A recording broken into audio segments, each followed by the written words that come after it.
فَلْيَؤُمُّكُمْ أَحَدُكُمْ کہ تم جب نماز پڑھنے کے لیے اٹھو تو چاہیے کہ تم ایک امام مقرر کر لو، کسی کو امام بنا لو۔ اب کسی سے مراد یہ نہیں ہے کہ کسی کو بھی پکڑ کے امام بنا لو، نہیں، جس میں امام بننے کی صلاحیت بھی موجود ہو، جس میں امام کی شرائط بھی پائی جاتی ہوں، اس کو امام بنا لو۔ فَلْيَؤُمُّكُمْ أَحَدُكُمْ وَإِذَا قَرَأَ الْإِمَامُ فَانصِتُوا، فرمایا جب امام پڑھے تو تم چپ رہو۔ اب اس حدیث پاک سے یہ پتہ چلتا ہے کہ قراءت کرنا یہ امام کا حق ہے۔ قراءت کرنا کس کا حق ہے؟ امام کا حق ہے، اور مقتدی کو خاموش رہنے کا حکم ہے۔ اور یہی آیت مبارکہ جو میں نے شروع میں پڑھی ہے وَإِذَا قُرِئَ الْقُرْآنُ فَاسْتَمِعُوا لَهُ، یہ حدیث اس آیت مبارکہ کی تفسیر بیان کر رہی ہے، کیونکہ اس آیت سے یہ معلوم نہیں ہوتا کہ پڑھنے والا کون ہے، لیکن یہ جو حدیث مبارکہ ہے یہ بیان کر رہی ہے کہ یہ جو پڑھنے والا ہے یہ امام ہے۔ امام جب پڑھے تو پھر مقتدی کو چاہیے کہ وہ خاموش رہے۔ جب امام قرآن پڑھے فرمایا تم خاموش رہو، تو معلوم ہوا کہ مقتدی امام کے پیچھے سورۃ فاتحہ نہ پڑھے، سورۃ فاتحہ کے بعد امام جو قراءت کرے مقتدی وہ قراءت نہ کرے۔ اور یہ صحیح حدیث سے میں آپ کو یہ بات بیان کر رہا ہوں۔ حضرت سیدنا ابو ہریرہ رضی اللہ تعالیٰ عنہ نے بھی اس حدیث پاک کو روایت کیا۔ کریم آقا صلی اللہ تعالیٰ علیہ وسلم نے ارشاد فرمایا انما جعل الامام لیؤتم بہ، فرمایا امام اسی لیے بنایا گیا ہے کہ اس کی اقتداء کی جائے۔ امام کس لیے بنایا گیا ہے کہ اس کی پیروی کی جائے، اس کی اقتداء کی جائے۔ فَإِذَا كَبَّرَ فَكَبِّرُوا، جب امام تکبیریں کہے تو تم بھی تکبیریں کہو۔ وَإِذَا قَرَأَ فَانصِتُوا، اور جب امام قراءت کرے قرآن پڑھے فَانصِتُوا، تو فرمایا پھر تم چپ رہو۔ اب اس حدیث مبارکہ کو صحاح ستہ میں بھی ذکر کیا گیا ہے، ابو داؤد نے اس کو روایت کیا، ابن ماجہ نے اس کو روایت کیا، نسائی نے اس کو روایت کیا، اور یہ حدیث بھی صحیح ہے۔ کوئی اس پہ یہ نہیں کہہ سکتا کہ یہ ضعیف حدیث ہے، یہ صحیح حدیث ہے۔ کوئی دنیا میں کوئی بندہ اس کو ضعیف حدیث ثابت نہیں کر سکتا۔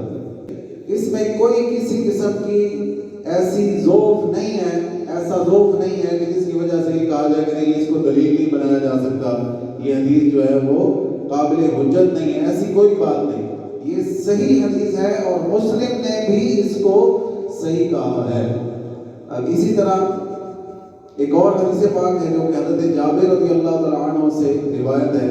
کریم آقا صلی اللہ تعالیٰ علیہ وسلم نے ارشاد فرمایا من کان لہ امام فقراءۃ الامام لہ قراءۃ، حضور سید عالم صلی اللہ علیہ وسلم نے فرمایا کہ جس شخص کا کوئی امام ہو تو امام کا پڑھنا ہی مقتدی کا پڑھنا ہے، امام کا پڑھنا ہی مقتدی کا پڑھنا ہے۔ مطلب کیا ہے کہ امام کی قراءت ہی مقتدی کی قراءت ہے، مقتدی کو خود قرآن میں سے کچھ بھی پڑھنا جائز نہیں ہے۔ اور یہ حدیث بھی صحیح ہے، اس حدیث کے سارے راوی بھی ثقہ ہیں۔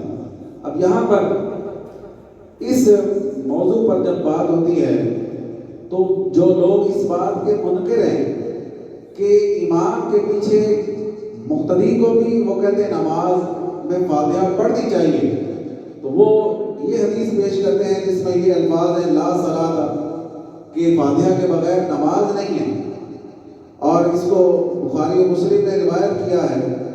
تو یہ جو حدیث پاک ہے کہ بغیر فاتحہ کے نماز ہی نہیں ہے، یہ امام اور منفرد کے لیے ہے، یعنی امام اگر فاتحہ نہیں پڑھے گا تو نماز نہیں ہوگی۔ اسی طرح اگر بندہ اکیلا نماز پڑھ رہا ہے تو وہ فاتحہ نہیں پڑھے گا تو اس کی نماز نہیں ہوگی۔ لیکن اگر اسی کو لیا جائے، اگر اس کو کہا جائے کہ جو امام کے پیچھے بندہ پڑھ رہا ہے اس کے لیے بھی فاتحہ پڑھنا ضروری ہے، تو پھر حدیث میں تو یہ بھی لفظ آئے ہیں فصاعدا، مطلب کیا ہے کہ الحمدللہ، اور اس کے علاوہ کچھ زائد اگر نہ پڑھا تو نماز نہیں ہے، سورۃ فاتحہ اور اس کے علاوہ اگر کچھ نہ پڑھا تو نماز نہیں ہے۔ اب جو لوگ کہتے ہیں کہ امام کے پیچھے فاتحہ پڑھنا ضروری ہے، تو وہ پھر صرف سورۃ فاتحہ کیوں پڑھتے ہیں؟ باقی بھی تو پڑھنا چاہیے نا۔ سورۃ فاتحہ کے بعد جو قرآن پڑھا جاتا ہے 3 آیتیں کم از کم یا چھوٹی ایک سورت، تو ان کو وہ بھی تو پڑھنا چاہیے۔ تو یہ کیا ہوا کہ فاتحہ کی باری کہتے ہیں کہ فاتحہ کے بغیر نماز نہیں ہے، یہ امام کے پیچھے پڑھنا ضروری ہے، اور باقی قرآن جب پڑھنے کی باری آتی ہے تو پھر نہیں پڑھتے۔ تو یہ جو عموم ہے اس میں مقتدی شامل نہیں ہے، اس میں صرف امام شامل ہے، اور وہ شخص جو اکیلا نماز پڑھ رہا ہے وہ شامل ہے کہ وہ اگر فاتحہ نہیں پڑھے گا، قرآن نہیں پڑھے گا تو اس کی نماز کامل نہیں ہوگی۔ البتہ جہاں تک مقتدی کا تعلق ہے تو مقتدی کو امام کے پیچھے قرات کرنا جائز نہیں ہے۔ اللہ تعالیٰ سمجھنے کی توفیق عطا فرمائے۔ وآخر دعوانا ان الحمد للہ رب العالمین۔